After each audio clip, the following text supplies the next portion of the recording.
Salam jumpa untuk anak-anak yang terkasih. Bertemu dengan Pak Niko di dalam kegiatan renungan kita Doremi, doa dan renungan misioner edisi hari Sabtu tanggal 16 Oktober 2021. Mari kita siapkan diri untuk mengundang Tuhan hadir di dalam hati kita masing-masing. Dalam nama Bapa dan Putra dan Roh Kudus. Amin. Tuhan Bapa di surga, terkadang kami merasa malu untuk mengakui iman kami di hadapan orang.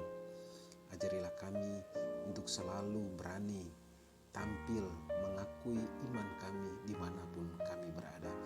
Karena iman akan Dikau adalah kekuatan bagi kehidupan kami. Bukalah hati dan pikiran kami akan sabda-Mu yang akan kami dengarkan dan kami renungkan. Semoga sabda-Mu tetap menuntun langkah hidup kami tiap hari demi Kristus Tuhan dan pengantara kami. Amin. Dalam nama Bapa dan Putra dan Roh Kudus. Amin. Kita akan mendengarkan sabda Tuhan.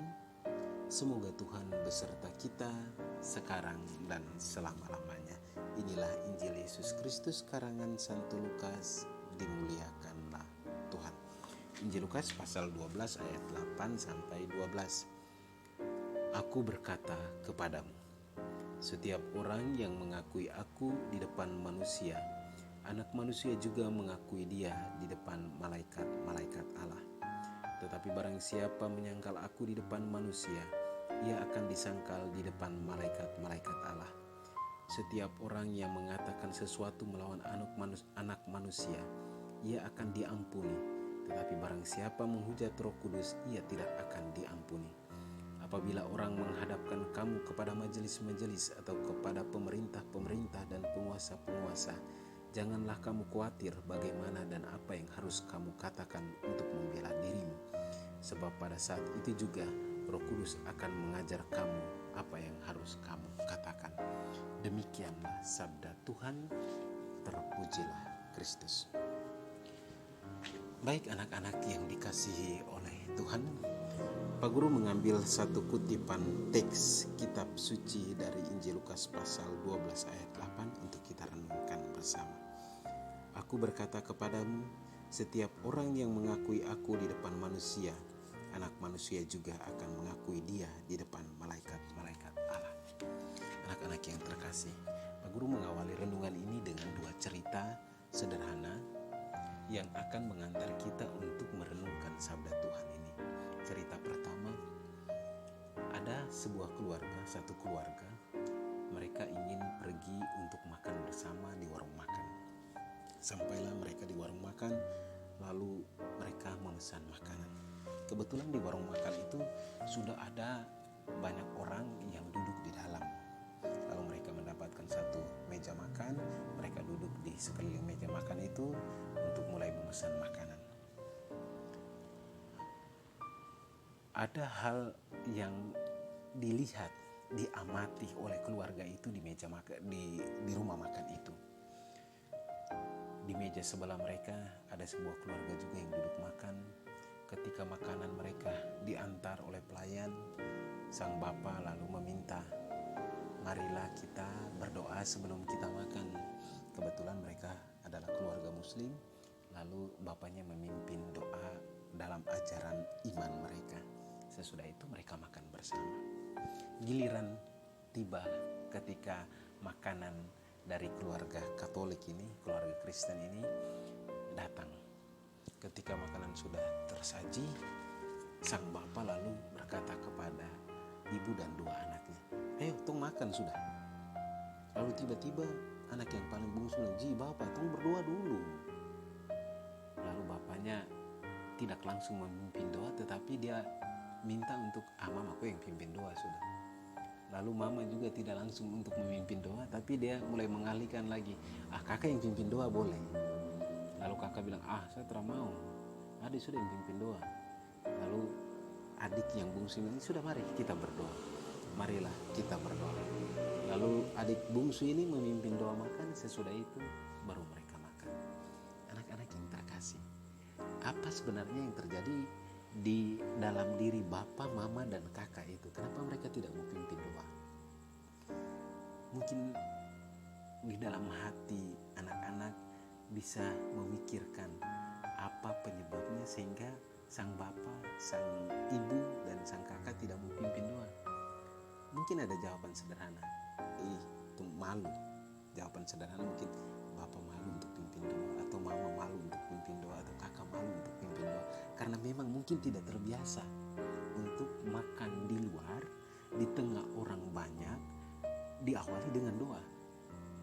Pasti ada hal yang demikian terjadi di dalam diri kita.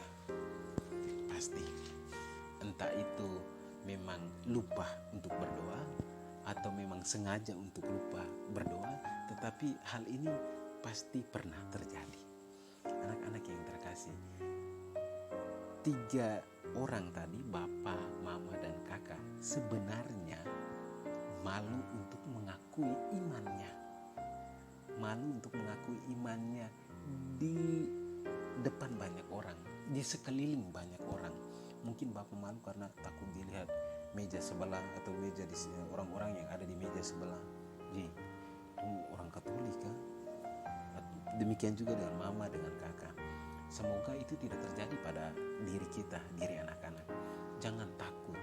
Apa salahnya kalau kita berdoa sebelum makan di tempat umum, di tengah keramaian? Tidak ada yang salah. Tidak ada yang marah kita.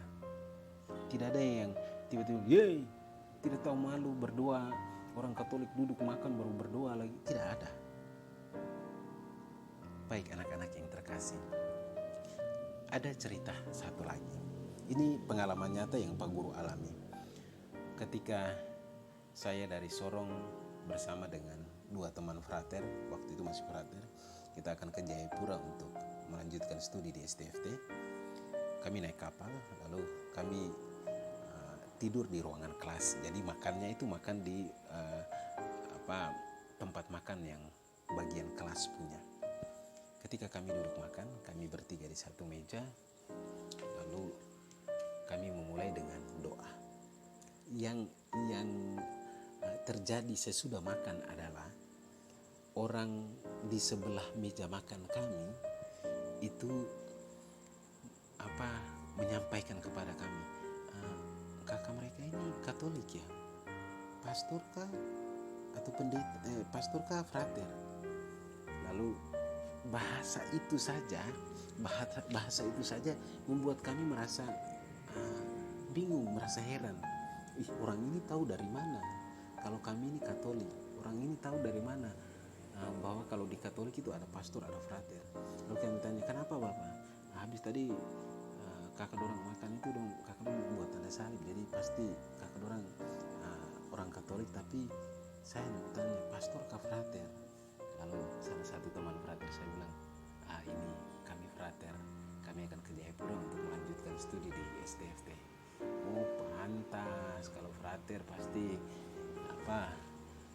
kelihatan dari caranya sopan, pakaiannya rapi, mereka berdoa, kalian juga ada duduk tadi makan itu berdoa bersama. Frater, salam kenal, saya juga mau ke Jayapura." Jadi hal sederhana itu menunjukkan bahwa kita bisa dikenal orang dengan cara sederhana. Dengan mengakui iman kita, orang bisa mengetahui jati diri kita, latar belakang kehidupan iman kita. Oh, orang ini orang Katolik, oh orang ini orang Kristen, oh orang ini Muslim. Kita bisa melihat dari hal-hal yang nampak dari luar. Baik anak-anak yang terkasih, siapa di antara anak-anak yang terkasih yang mengenakan perhiasan-perhiasan rohani di tubuhnya? Mungkin ada yang pakai kalung emas yang gantungannya itu salib, atau ada yang selalu kalau kemana-mana itu pakai kalung rosario, atau mungkin ada yang perempuan pakai anting-anting salib, atau juga jangan sampai ada yang pakai gelang-gelang yang ada gantungan salib. Banyak perhiasan rohani yang kalau kita lihat di antara umat kita dipakai. Pertanyaannya, itu hanya sekedar hiasankah, atau itu sebagai lambang imanmu, iman kita? Kalau itu sekedar hiasan, percuma. Jadikanlah itu sebagai lambang pengakuan iman akan Tuhan dalam dirimu. Karena banyak atau mungkin sebagian dari kita mengenakan benda-benda rohani di dalam kehidupan kita hanya sebatas sebagai hiasan saja. Tetapi sebagai bagian dari iman itu kadang kita kurang menyadari. Baiklah anak-anak yang terkasih, semoga apa yang kita miliki di dalam diri kita karena iman kita itu kita tampilkan, kita wujudkan di dalam kehidupan kita setiap hari. Jangan malu untuk mengakui imanmu di dalam kehidupanmu sendiri, di dalam keluarga, maupun di tengah-tengah kehidupan banyak orang. Karena iman itu adalah kekuatan kita. Iman itu adalah modal bagi kita untuk tetap berjalan, untuk tetap menghidupi kehidupan kita setiap hari. Karena iman itu adalah kekuatan kita. Contoh, Pak Guru akan kasih satu contoh lagi. Ada kadangkala kalau kita naik motor atau naik kendaraan, lalu tiba-tiba ada yang muncul tiba-tiba dari belakang, lalu tiba-tiba kita kaget. Kadang itu bahasa yang keluar dari mulut itu cepat, Tuhan Yesus, tolong kami, Bunda Maria. Bahasa-bahasa yang terungkap itu sebenarnya itu adalah ungkapan iman kita. Ungkapan iman kita. Tetapi kadang kita tidak menyadari bahwa apa yang kita lakukan sebagai ungkapan iman kita setiap hari itu adalah merupakan bentuk dari cara Tuhan untuk menyertai kita. Kadang kita lupa Tuhan terlalu jauh. Maka ketika kita lupa Tuhan terlalu jauh, jangan lupa untuk kembali karena Tuhan tidak pernah membiarkan kita pergi terlalu jauh. Baik anak-anak yang terkasih, Pak Guru akan menutup renungan ini dengan satu cerita lagi, cerita sederhana untuk mengingatkan kita betapa pentingnya iman, kita memiliki iman dalam kehidupan kita. Ada seorang bapak dengan seorang anak, mereka berjalan-jalan di Pantai Hamadi. Ketika mereka sedang berjalan, si anak tanya pada bapaknya, Bapak percaya Tuhan Yesus kah? Bapak bilang, bah anak, kau tanya lagi bagaimana tuh Katolik, jadi saya juga percaya Tuhan Yesus tuh. Terus anak dia tanya lagi, kalau Bapak percaya Tuhan Yesus, sekarang kira-kira Tuhan Yesus ada di mana ya? Terus bapaknya mulai pikir, ini anak pertanyaan ini saya harus jawab bagaimana ini? Lalu bapaknya menjawab, anak, saya percaya Tuhan Yesus, Bapak percaya Tuhan Yesus, maka sekarang itu Tuhan Yesus ada di belakang kita. Lalu anak mengajukan pertanyaan baru lagi, tapi kalau dia tidak ada di belakang, baru dia ada di mana? Lalu bapaknya juga tidak hilang akal, dia ada di samping kiri dan kanan kita. Lalu anak mengajukan pertanyaan baru lagi, kalau dia tidak ada di belakang, dia tidak ada di samping kiri dan kanan kita, baru dia ada di mana? Dia ada di depan kita. Lalu anak ini tidak hilang akal lagi, dia tanya lagi, Bapak kalau Tuhan Yesus itu tidak ada di belakang, samping kiri kanan dan di depan kita, dia ada di mana? Lalu bapaknya bilang, anak, kalau Tuhan tidak ada di belakang, di samping kiri kanan kita, tidak ada di depan kita, itu berarti dia sedang menggendong kita. Lalu mereka menyelesaikan kegiatan rekreasi sederhana itu di pantai, lalu mereka mencari tempat penginapan di sebuah hotel. Hotel macam kalau kita lihat di atas gunung di Tasangka ini. Ketika mereka menginap di hotel, malam harinya, hari sudah malam, bapaknya ini suruh anak kecil ini berdiri di depan jendela, lalu bapaknya buka jendela itu. Anak, mari, ku berdiri depan jendela sini. Anaknya itu berdiri di depan jendela, lalu bapaknya bilang, coba ku lihat keluar, apa yang ku lihat? Wah, bapak ini saya tidak lihat apa-apa, ini gelap ini nih. Hanya lampu-lampu yang menyala-menyala yang jauh-jauh sana. Tidak, ku lihat ke bawah. Yang tadi pintu masuk kita ke hotel ini, coba ku lihat. Saya tidak lihat apa-apa, Bapak. Sedikit lagi nanti ku lihat. Lalu karena jalan masuk ke hotel itu samping kiri kanan hotel itu ada obor-obor yang nanti dinyalakan oleh petugas hotel. Jadi bapaknya bilang, ku duduk sih, berdiri situ baru lihat. Nanti terlalu lama pasti ku lihat sesuatu. Lalu kemudian petugas hotel mulai menyalakan obor-obor itu. Obor pertama menyala, baru ih bapak, itu ada api yang menyala di bawah itu, ada obor yang menyala. Lalu obor berikut dinyalakan sampai kemudian dekat dengan pintu masuk hotel. Lalu bapaknya tanya, tadi kau lihat apa? Itu obor itu dia menyala dari 1, 2, 3, 4 sampai di bawah dekat itu yang kita masuk tadi ke hotel itu. Lalu kemudian bapaknya bertanya, kau lihat orang yang kasih menyala obor itu kah tidak? Bapak saya tidak lihat, saya hanya lihat api yang menyala saja ini.